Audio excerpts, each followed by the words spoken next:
On my YouTube channel UPA classes. Friends, आज मैं आपको पास्ट इंडेफिनिट टेंस का question word type interrogative sentence पढ़ाने वाला हूं। तो जल्दी से आप पेन कॉपी जो भी आपको लेना है इसको लेकर तैयार हो जाइए और चलिए शुरू करेंगे पास्ट इंडेफिनिट टेंस। और जैसा कि मैंने पहले भी वीडियो में आपको बताया था कि जो पास्ट इंडेफिनिट टेंस आपका होता है कुछ इस तरह का होता है कि वाक्य के लास्ट से आ ई ए की साउंड आती है। जैसे आप देख सकते हो गया, गई, गए, खाया, लिखी, लिखा, पढ़ी, खरीदा, है ना। इस तरीके से हमें वाक्य के लास्ट से वर्डों को देखने को मिलेगा या फिर साउंड ऐसा आपको प्रतीत होगा कि जैसे आ हो गया, ई हो गया, ए हो गया, इनका साउंड आपको लास्ट से पता चलेगा। तो फिर यदि ऐसा कहीं भी वाक्य दिख रहा है तो डेफिनेटली आप उसको कहोगे कि वो वाक्य आपका पास्ट इंडेफिनिट टेंस के अंतर्गत आएगा। उसको ट्रांसलेट कैसे किया जाएगा मैं आपको बताऊंगा। और यहाँ पर आप देख सकते हो ता था, ती थी, ते थे, यानी जो इनसे भी यदि वाक्य बन रहा है ये वाक्य के लास्ट में मिल रहे हैं तो वो भी वाक्य आपका पास्ट इंडेफिनिट टेंस का ही होगा। तो बच्चों आज जो आपको पढ़ाने वाला हूँ वो है क्या, question word type interrogative sentences. तो आप देख सकते हो यहाँ मैंने लिखा है। तो क्वेश्चन वर्ड टाइप सेंटेंसेस कैसे होंगे सेंटेंसेस ज़रा देख लीजिए। जैसे पहला मैंने लिया वह कहाँ गया, है ना। इसी तरीके से आप आगे बढ़ सकते हो और देखिए यहाँ पर लिखा गया है वे बाज़ार से क्या लाएं, है ना।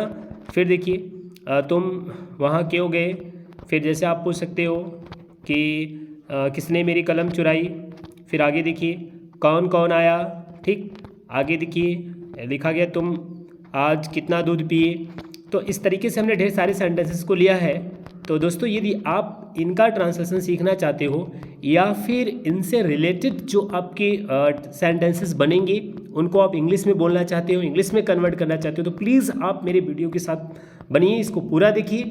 और यदि मेरे चैनल पर आप न्यू हो तो चैनल को सब्सक्राइब भी करिए। और एक से ध्यान दीजिएगा कि आप यदि पिछला वीडियो नहीं देखा हो तो आप जा कर के टेंसेस के सारे वीडियो को देख सकते हो, सारे लेक्चर्स को पा सकते हो। जैसे मैंने आपको पढ़ाया है past present indefinite, present continuous, present perfect, perfect continuous, इस तरीके से हमने ढेर सारे वीडियो को अपलोड किया है। सो आप उसको वहाँ से जाकर देख सकते हो।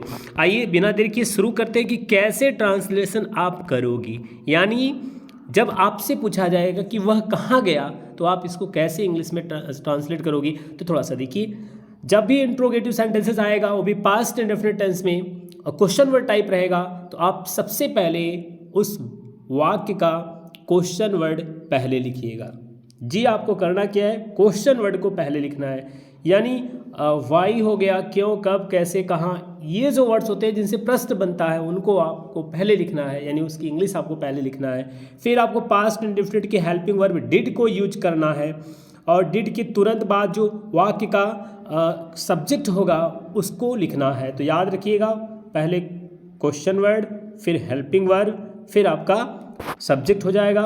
इसके तुरंत बाद जो वर्ब की फर्स्ट फॉर्म है उसको आप यूज करोगे, यानी वर्ब जो आएगी उसकी फर्स्ट फॉर्म यूज किया जाएगा। ऑब्जेक्ट या कंप्लीमेंट को लास्ट में रखा जाएगा, क्वेश्चन मार्क लगाया जाएगा। अब चलिए एक सेंटेंस को यहाँ पर मैं आपको बहुत अच्छे से समझाता हूँ। आपको दिख रहा होगा स्क्रीन पर कि लिखा गया है क्या, वह कहाँ गया। छोटा सा सेंटेंस है, देखते हैं कि इसमें क्या क्या आया है। वह, ये आपका सब्जेक्ट है और ये देखिए कहाँ, ये आपका क्वेश्चन वर्ड है। आप इसको कह सकते हो कि ये क्वेश्चन वर्ड है। और ये गया, गया मतलब गो से संबंधित है, जाने से, ये आपका वर्ब है, ठीक। तो इस तरीके से जो है आप इसमें समझ सकते हो कि वर्ब है, सब्जेक्ट है, क्वेश्चन वर्ड है, ये आया है। ट्रांसलेट कैसे होगा, पहले आपको क्वेश्चन वर्ड लिखना होगा। क्वेश्चन वर्ड इसमें कहाँ, कहाँ की इंग्लिश क्या हो जाएगी, वेयर। क्या होगी बच्चों, ये वेयर हो गया। अब वेयर आपने लिया, फिर देखिए सब्जेक्ट से पहले आप डिड यूज करो, तो वह आपका सब्जेक्ट है, इससे पहले आप डिड यूज कर लो, तो वेयर डिड और ये हो जाएगा ही, वेयर डिड ही। अब आगे देखिए वर्ब की फर्स्ट फॉर्म, वर्ब इसमें क्या है, गया, यानी गो की बात हो रही है, तो where did he go, where did he go. इस तरीके से आपका ये ट्रांसलेट हो जाएगा। देखिए एक वाक्य यहाँ पर लिया गया है कि वह वे बाजार से क्या लाएं। बहुत अच्छा ट्रांसलेशन है, सीख सकते हो आप कैसे, वे बाजार से क्या लाएं। अब देखिए यही शुरू में यदि क्या आया होता तो इसकी इंग्लिश ना लिखी जाती, केवल डायरेक्ट आप हेल्पिंग वर्ब से उसका सेंस निकल जाता। लेकिन यहाँ पर देखिए क्या हुआ, यहाँ पर आप देख सकते हो कि क्या से प्रश्न बन रहा है। तो सबसे पहले आप इसी को ही लिखोगे, है ना।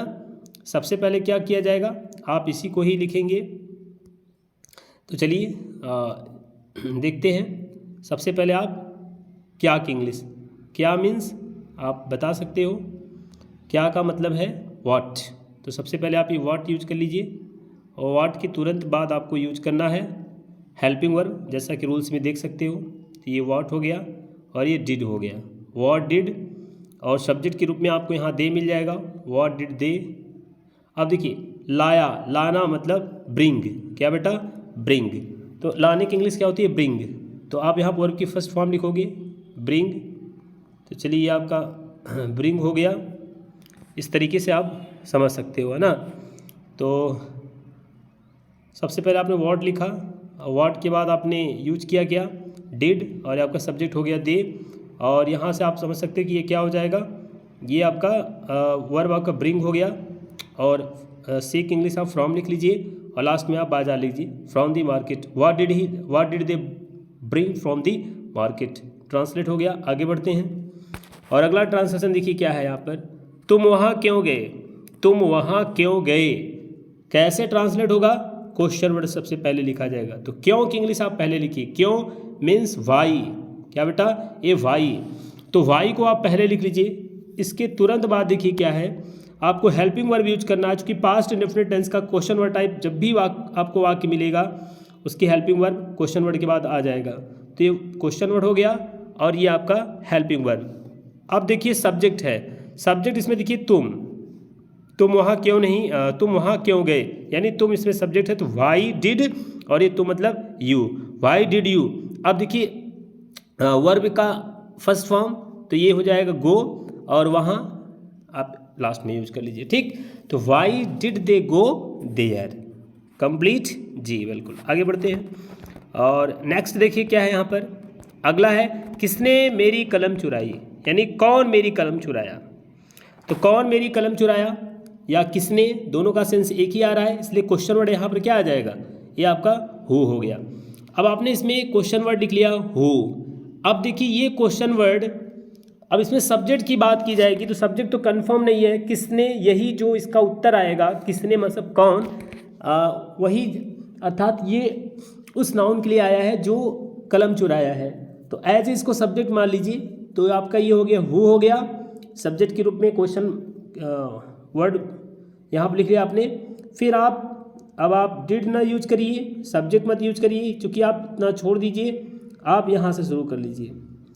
तो सब्जेक्ट आपने लिखा एज ए, क्या हो गया ये हो। आगे बढ़ेंगे, ये थोड़ा सा हट करे क्योंकि इसके पहले जो हमने प्रश्न बनाया था वो इस तरह के नियम से चेंज होगा। लेकिन जब भी क्वेश्चन हु से होगा, हु मीन्स ये किसने कौन, इस तरीके से जब प्रश्न होगा तो उसकी वैरायटी कुछ इस प्रकार होती है बेटा। उसका ट्रांसलेशन करने के लिए आप इतना भूल जाओ, क्वेश्चन वर्ड डिड ये भूल जाओ, आप यहाँ से शुरू करो सब्जेक्ट। और सब्जेक्ट क्या होगा, वही क्वेश्चन होगा जिसको हम हु कहते हैं। आप हु यूज कर लिया, अब ये वर्ब की फर्स्ट नहीं बल्कि आप सेकंड फॉर्म यूज करिए। कौन सा फॉर्म, सेकंड फॉर्म। तो अब देखिए किसने मीन्स हु हो गया। अब चुराई ये वर्ब है तो स्टील मतलब चुराना, इसका सेकंड फॉर्म स्टोल हो जाएगा, हु स्टोल। और यहाँ ऑब्जेक्ट के रूप में माई पेन कर लीजिए आप, हु स्टोल माई पेन। और भी इसी तरीके से ट्रांसलेशन कर सकते हो कि हु गेव यू 200 रुपीज़, किसने आपको 200 रुपये दिया, है ना। तो इस तरीके से आप हु यूज करो, वर्ब की सेकंड फॉर्म यूज करो, फिर आप सब ऑब्जेक्ट कंप्लीमेंट जो भी रखना चाहते हैं रखिए, आपका सेंटेंस बन जाएगा, ट्रांसलेशन हो जाएगा। आगे बढ़ते हैं, देखते हैं कौन सा सेंटेंस लिया गया। कौन कौन आया, तो देखिए कौन कौन आया, ए भी हु से संबंधित है, इसलिए कौन कौन यहाँ पर लिखा गया हु ऑल।